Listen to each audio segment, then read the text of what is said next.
ধর্মীয়ভাবে তাদের উপরে জুলুম করেছিল, রাজনৈতিকভাবে জুলুম করেছিল, সামাজিকভাবে জুলুম করেছিল, পারিবারিকভাবে জুলুমের অত্যাচারের শিকার হয়েছিল জাহিলি যুগের মানুষেরা।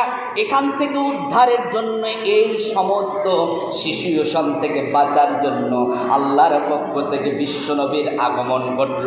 যারা ছিল, যাদের সম্পদ বেশি ছিল, ক্ষমতা বেশি ছিল, এই মানুষগুলো যারা গরিব মানুষ আছে, এই মানুষদের উপর নির্যাতন চালাইত, তাদের ঘর বাড়ি এবং কি তার স্ত্রী পর্যন্ত দখল করে নিত। এই পরিস্থিতি ছিল জাহিলি যুগের। তখনই রাসূল সাল্লাল্লাহু আলাইহি ওয়াসাল্লাম আগমন ঘটেছিল। ধর্মীয় দিক থেকে তাদের উপর জুলুম করা হতো, লাত উজ্জা মানাত এদের পূজা করার জন্য বাধ্য করা হতো। আজকে আমরা যে বিষয়ে কথা শুনব, সে বিষয়টি হচ্ছে রাসূল সাল্লাল্লাহু আলাইহি ওয়াসাল্লামের আগমনের উদ্দেশ্য, তৎকালীন প্রেক্ষাপট ও বর্তমান পরিস্থিতি। মানুষ যখনই পথভ্রষ্ট হয়েছে, ঠিক তখনই পৃথিবীর বুকে মহান রব্বুল আলামিন রাসূল প্রেরণ করেছেন। এই পৃথিবীবাসীর জন্য তিনটি নিয়ামত সবচাইতে গুরুত্বপূর্ণ। একটি নিয়ামত হচ্ছে রব্বুল আলামিন পৃথিবীবাসীর জন্য রাসূল পাঠিয়েছেন।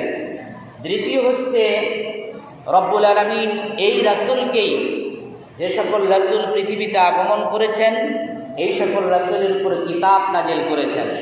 তৃতীয়ত, এই মানুষগুলো কার মাধ্যমে আসবে তার জন্য রব্বুল আলামিন পিতামাতা ব্যবস্থা করেছেন। এই তিনটি নিয়ামত রব্বুল আলামিনের পক্ষ থেকে অনেক গুরুত্বপূর্ণ। প্রথম যে নিয়ামতটি, সেটি হচ্ছে এই পৃথিবীবাসীর জন্য রব্বুল আলামিন রাসূল পাঠিয়েছেন, নবী পাঠিয়েছেন। আমাদের রাসূল সাল্লাল্লাহু আলাইহি ওয়াসাল্লাম আগমন করবেন যে সময়ে, সেই সময়ের প্রেক্ষাপটটা অনেক গুরুত্বপূর্ণ। আমরা যদি লক্ষ্য করি তাহলে দেখব বিশ্বনবী সাল্লাল্লাহু আলাইহি ওয়াসাল্লাম আগমনের পূর্বেই তার আগমনের জন্য দোয়া করেছিলেন আমাদের মুসলিম জাতির পিতা ইব্রাহিম আলাইহিস সালাম। ইব্রাহিম আলাইহিস সালাম যখন কাবা ঘর নির্মাণ করলেন, নির্মাণ করার পরে রব্বুল আলামিনের দরবারে দোয়া করলেন। কোরআন কারীমে এই কথাটি কোট করছে এইভাবে, ওয়াইদে ইয়ারফাউ ইব্রাহিমুল কওয়াইদা মিনাল বাইতি ওয়া ইসমাঈল রব্বানা তাকাব্বাল মিন্না ইন্নাকা আনতাস সামিউল আলিম।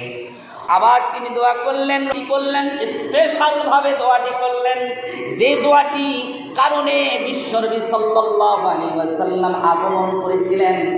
আগামী মাস, এই জুমার পরের মাস থেকে রবিউল আউয়াল মাস আসতেছে, এই জন্য এই টপিকসের উপর আজকের আলোচনা। আল্লাহ রব্বুল আলামিনের কাছে ইব্রাহিম আলাইহিস সালাম দোয়া করলেন, রব্বানা ওয়াবআস ফীহিম রাসূলাম মিনহুম ইয়াতলু আলাইহিম আয়াতিকা। আল্লাহর কাছে দোয়া করলেন, আল্লাহ এমন একজন রাসূল পাঠাও, এমন একজন পৃথিবীতে রাসূল আগমন ঘটাও, রাসূলের আগমন ঘটাও, যেই রাসূল পৃথিবীতে আগমন করে প্রথম যে কাজটা করবে, ইয়াতলু আলাইহিম আয়াতিকা, তোমার আয়াতকে তেলাওয়াত করে মানুষের সামনে শোনাবে। প্রথম কাজটা কি? তেলাওয়াত করে শোনানো কাজ। প্রথম কাজ কি? তেলাওয়াত করে শোনানো।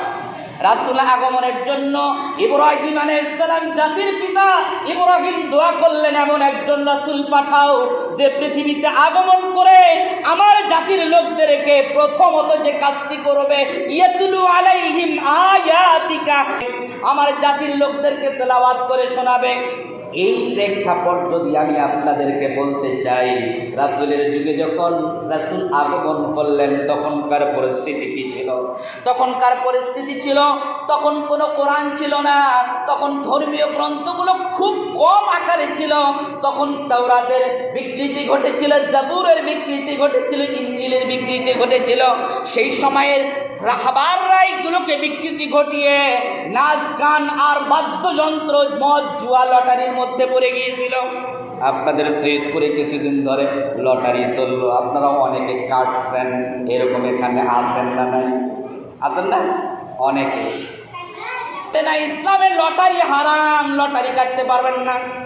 জুয়া হারাম, এগুলো খেলতে পারবেন না।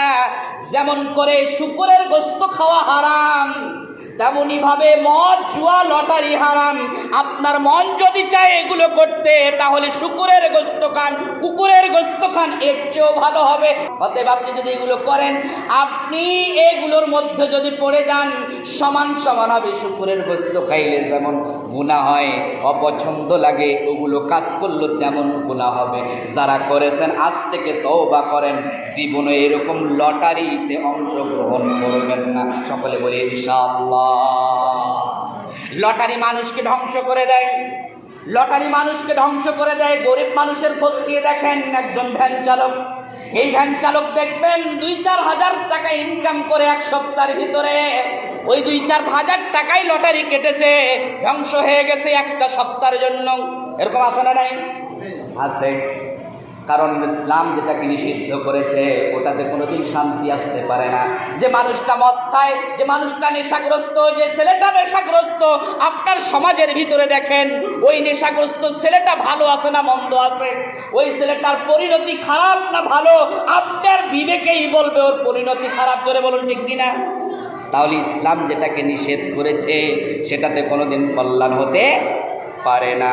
সেই জাহিলি যুগে যখন রাসূল আগমন করেন নাই, সেই যুগটা ছিল কন্যা সন্তান হলে পরে, মেয়ে সন্তান হলে পরেই জীবন্ত কবর দিয়ে দেওয়া হতো। রব্বুল আলামিন কোরআনুল কারীমের মধ্যে বলেন, ওয়া ইদাল মাউউদাতু সুইলাত বিআইয়ি যামবিন কুতিলাত। কিয়ামতের দিন আল্লাহ রব্বুল আলামিন জিজ্ঞাসা করবে, ও পৃথিবীর মানুষ, এই মেয়ে লোকটার কি অপরাধ ছিল? মেয়ে এসে পৃথিবীতে জন্মগ্রহণ করেছে বলে তুমি তাকে হত্যা করেছিলে, কোন অপরাধে তুমি তাকে মেরে ফেলেছো? একটা মেয়ে হয়েছে বলেই তুমি তাকে হত্যা করে ফেলেছ। এইভাবে কিয়ামতের দিন জবাবদিহি করা হবে। সেই জাহিলি যুগে মানুষ বিক্রি হতো, দৈনিক বিক্রি হতো। ঠিক তেমনইভাবে দাস প্রথা ছিল, সেই যুগে মানুষদেরকে কিনে নিত। এরপরে সেই জাহিলি যুগে নারীদেরকে সম্পত্তি হিসাবে ব্যবহার করত। যদি মানুষ সম্পত্তি হিসাবে নিয়ে যেত, তাকে ইচ্ছে মতো ইউজ করতে পারত। এই পরিস্থিতি জাহিলি যুগে ছিল। যখন রাসূল আগমন করেন নাই তখনকার পরিস্থিতি। এই যুগের মানুষগুলো যুদ্ধবাদ ছিল, অনেক বেশি যুদ্ধ চলতো। এখনো এরকম পরিস্থিতি আছে না নাই? আছে না?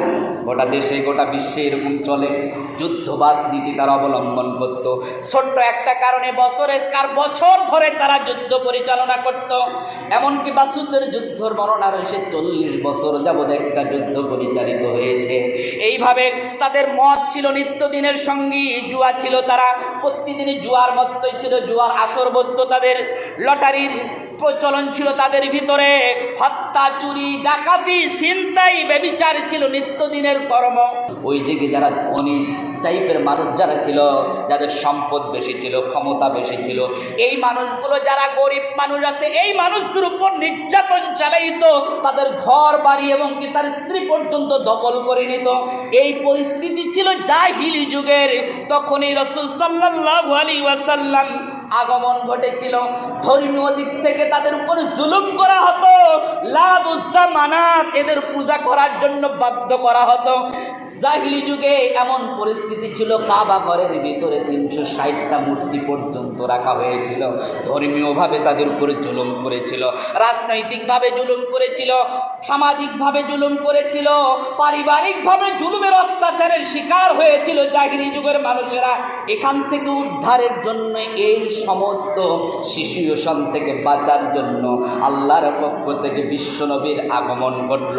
যে আগমন ঘটার উদ্দেশ্য ইব্রাহিম আলাইহিস সালাম জানিয়ে দিলেন, আল্লাহ, আমার জাতির লোকেরা, আমার উম্মতের লোকেরা, মুসলমান মানুষগুলো এই পরিস্থিতিতে যখন পড়ে যাবে, আল্লাহ রব্বানা ওয়াবআস ফীহিম রাসূলাম মিনহুম ইয়াতলু আলাইহিম আয়াতিকা আমার উম্মতের মানুষগুলো, আমার জাতির লোকগুলো যখন, আমার সন্তানগুলো যখন এই কঠিন পরিস্থিতিতে পড়ে যাবে আল্লাহ, তখন এমন একজন রাসূল তুমি পৃথিবীতে আগমন ঘটাবে যার কাজটাই হবে ইয়াতুলু আলাইহিম আয়াতিকা, আমার আপনার এই কিতাবখানা তেলাওয়াত করে শোনাবে। কি করে শোনাবে? বলি সবাই, কি করে শোনাবে? কি করে শোনাবে? তেলাওয়াত করে শোনাবে। এই কিতাব কি করে শোনাবে? রাসূল আগমন করবেন, ইব্রাহিম আলাইহিস সালাম দোয়া করে গেলেন, এমন একজন রাসূল পাঠান যে তেলাওয়াত করে শোনাবে এই কিতাব। রাসূলের আগমনের উদ্দেশ্য যদি এটাই হয়ে থাকে, প্রথম উদ্দেশ্য যদি এটাই হয়ে থাকে, বাবা ইব্রাহিম যদি এই কথাই বলে থাকে, তাহলে রাসূল আগমন করলেন, কিতাব পড়ে শোনালেন আমাদেরকে, তার উম্মতকে তেলাওয়াত করে শোনালেন। শুধু তেলাওয়াত করে শোনালেন তাই নয়, এই ধারাবাহিকতা আলেম ওলামারা ধরে রাখছে। আপনাদের সামনে কিতাব তেলাওয়াত করে শোনানো হয়, আপনাদের সামনে তেলাওয়াতের এই প্রচলন রয়েছে। ঠিক তেমনি ভাবে আল্লাহ পাক রব্বুল আলামিন এরপরে বললেন, ইব্রাহিম আলাইহিস সালাম দোয়া করলেন, ওয়া ইউআল্লিমুহুমুল কিতাবা ওয়াল হিকমা, এবং কিতাবটা শুধু তেলাওয়াত করেই শোনাবে না, ওয়া ইউআল্লিমুহুমুল কিতাব, এই কিতাব শিক্ষাও দেবে। সকলে বলি সুবহানাল্লাহ। শুধু তেলাওয়াত করবে না, তেলাওয়াত করে শোনাবে না, বরং কিতাবটা যেন মানুষ শিখতে পারে, এই শেখানোর ব্যবস্থাটাও রাসূল করবেন। এই রাসূল হচ্ছে মুহাম্মাদুর রাসূলুল্লাহ। সকলে বলি সাল্লাল্লাহু আলাইহি ওয়াসাল্লাম। তাহলে বিশ্ব নবী যে আগমন করেছিলেন, পৃথিবীর বুকে আগমন করলেন, আগমন করার পরে জাতির লোকদেরকে তেলাওয়াত করে শোনালেন, শোনানোর পরে জাতির লোকদেরকে তিনি এই কিতাব শিক্ষা দিলেন। দারুল আরকামে সাহাবীদেরকে তালিম দিলেন, কোরআন শিক্ষা দিলেন, সাহাবীদের ঘরে ঘরে কোরআনের আলো ছড়িয়ে পড়ল। এখনকার প্রেক্ষাপটে যদি আপনাদেরকে বলতে চাই, এখানে যদি আপনাদেরকে আমি হাত উত্তোলন করতে বলি, তাহলে দেখা যাবে অনেকেই এই কিতাবখানা পড়তে পারেন না। ধরে বলুন ঠিক কিনা? যেই কিতাব তেলাওয়াত করার জন্য রাসূলকে বলা হলো, দোয়া করলেন ইব্রাহিম, সেই কিতাব রাসূল পৃথিবীর বুকে এসে তেলাওয়াত করে শোনালেন, শিক্ষা দিলেন। ওই কিতাবের ধারাবাহিকতায়, নবী রাসূলের ধারাবাহিকতায় পৃথিবীর বুকে আলেম ওলামারা কিতাব পড়ে শোনালো, শেখানোর চেষ্টা করলো। আপনি উম্মত হওয়ার পরেও, ইব্রাহিম আলাইহিস সালামের সন্তান হওয়ার পরেও আপনি ওই কিতাব এখনো শিখতে পারেন নাই, এটা কখনোই সফলতা হতে পারে না, এটা চরম ব্যর্থতা। ধরে বলুন ঠিক কিনা? এই ব্যর্থতা থেকে বাঁচতে হলে রাসূল আগমনের যে উদ্দেশ্য, যে প্রেক্ষাপটে রাসূল পৃথিবীর বুকে আসলেন, এই উদ্দেশ্য আর প্রেক্ষাপট আলোকে আমাদের প্রথম কাজটাই হলো আমরা তেলাওয়াত শুনবো এবং তেলাওয়াত শিখবো। সকলে বলি ইনশাআল্লাহ। জুমার নামাজের সময় আযান যখন হয়ে যায়, আপনারা সবাই বাসায় অযথা সময় নষ্ট করে বসে থাকেন, কিন্তু সাহাবীদের যুগে যদি লক্ষ্য করি তাহলে দেখতে পাবেন জুমার আযান হয়েছে, সাহাবীরা আর বসে থাকে নাই। জুমার আযান হওয়ার আগেই যেন মসজিদগুলো ভরপুর হয়ে গেছে, এর কাতারে সামনের কাতারে বসার চেষ্টা করেছে, কিন্তু আমরা সেই কথা আমরা মানি না বা শুনি না, শুনিও অবহেলা করে থাকি।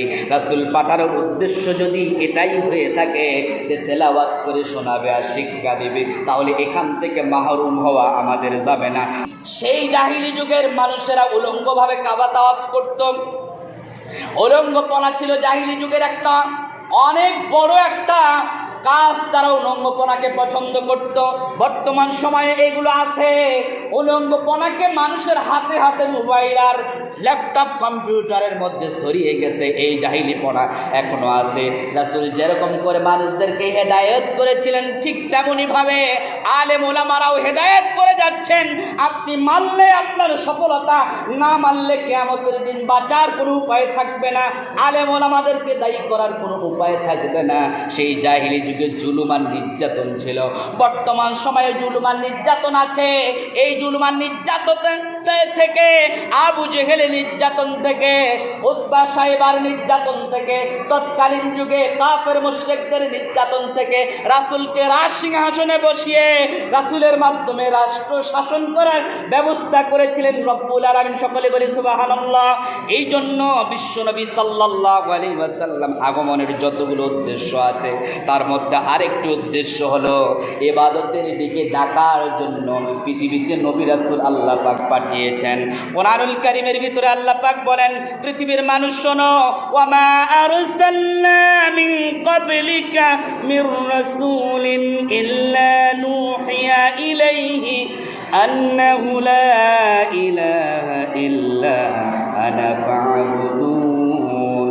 আল্লাহ পাক রব্বুল আলামিন ঘোষণা দিলেন, পৃথিবীর মানুষ, আমি এই পৃথিবীর বুকে রাসূল প্রেরণ করেছি। বিভিন্ন সময়ে রাসূল আগমন করেছেন ইতিপূর্বে, যার কাজটাই হলো লা ইলাহা ইল্লা আনা ফা'বুদুন, একমাত্র ইলাহ হিসাবে আল্লাহকে মানে নেবে, আর ফা'বুদুন একমাত্র তারই ইবাদত করবে, তারই বন্দি করবে। মুসা আলাইহিস সালামের ওহীর দিকে যদি আমরা লক্ষ্য করি, প্রথম ওহী আল্লাহ পাক রব্বুল আলামিন বলেন, ওয়া নাফতারতুকা ফাসতামি লিমা ইউহা ইন্নানি আনাল্লাহ লা ইলাহা ইল্লা আনা ফা'বুদুনি ওয়া আকিমুস সালাতা লিযিকরি। মুসা আলাইহিস সালামের উপর প্রথম ওহী নাযিল হলো, ইন্নানি আনাল্লাহ, ও মুসা আলাইহিস সালাম, আমি তোমাকে নির্বাচিত করেছি, অতএব ইন্নানি আনাল্লাহ, তুমি বলে ঘোষণা দিয়ে দাও, একমাত্র আমি, তুমি জেনে রাখো, একমাত্র আমি আল্লাহ, লা ইলাহা ইল্লা আনা ফা'বুদুনি, আমি ছাড়া আর ইলাহ হিসাবে কাউকে মেনে নিও না, ফা'বুদুনি, অতএব আমার ইবাদত করবে, আমার বন্দেগী করবে, ওয়া আকিমিস সালাতা লিযিকরি, আর আমার স্মরণের জন্য নামাজ আদায় করবে।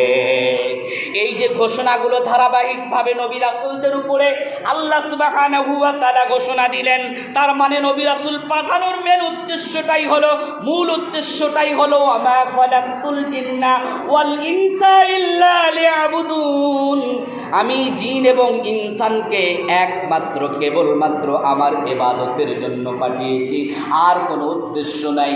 অতএব ইবাদত করা লাগবে। জোরে বলুন কার? আরো জোরে বলি কার? আরো জোরে বলি কার? আল্লাহর ইবাদত করা লাগবে।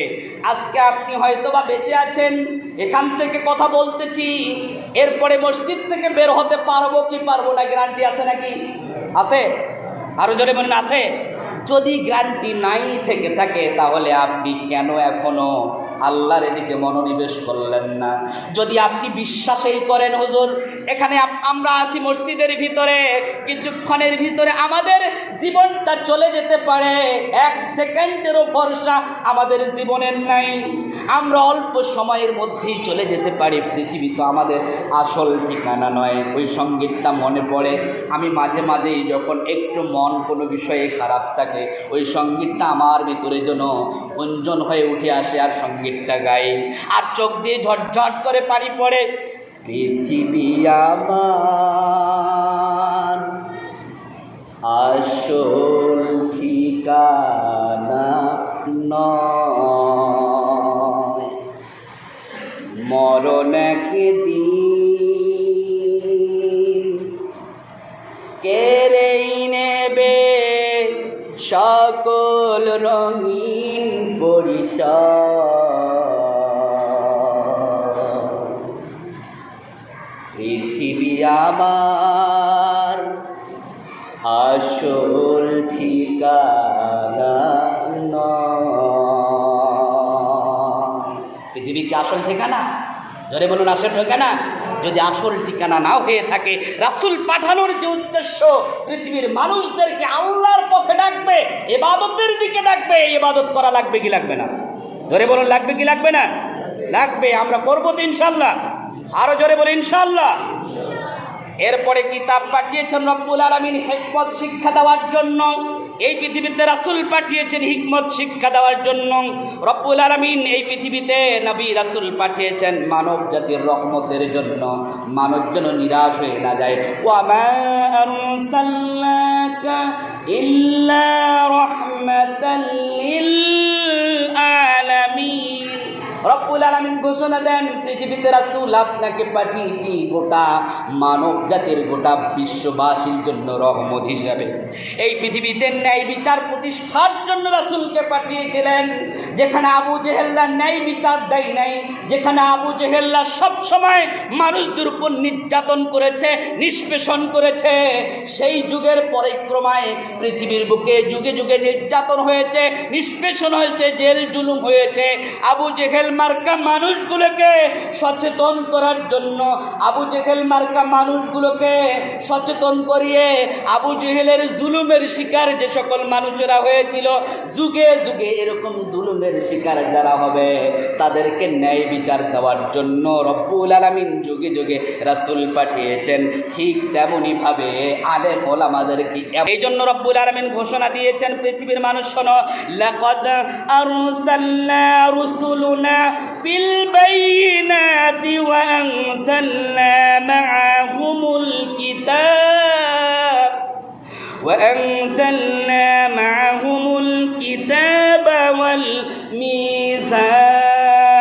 রব্বুল আলামিন জানিয়ে দেন, পৃথিবীর মানুষ, রব্বুল আলামিন তোমাদের সামনে রাসূল পাঠিয়েছেন, যুগে যুগে অনেক রাসূল পাঠিয়েছেন। ওয়ানজালনা মাআহুমুল কিতাব, তাদের সঙ্গে কিতাবও দিয়েছেন, এবং কিতাব দেওয়ার সঙ্গে সঙ্গে ওয়াল মিজান, এবং ন্যায় নীতির দাড়ি পাল্লা দিয়ে দিয়েছেন, যেন লিয়াকুমান নাসা বিল কিসতি, যেন মানুষের মাঝে ন্যায় ইনসাফ প্রতিষ্ঠা করতে পারে।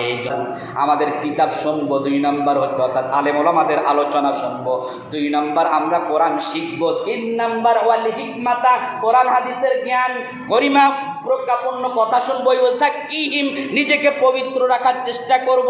এই কাজগুলো করে আমরা রাসূলের যে উদ্দেশ্য, যুগে যুগে রাসূল আসছেন এই আসার উদ্দেশ্যকে সাফল্যমণ্ডিত করার ক্ষেত্রে কাজে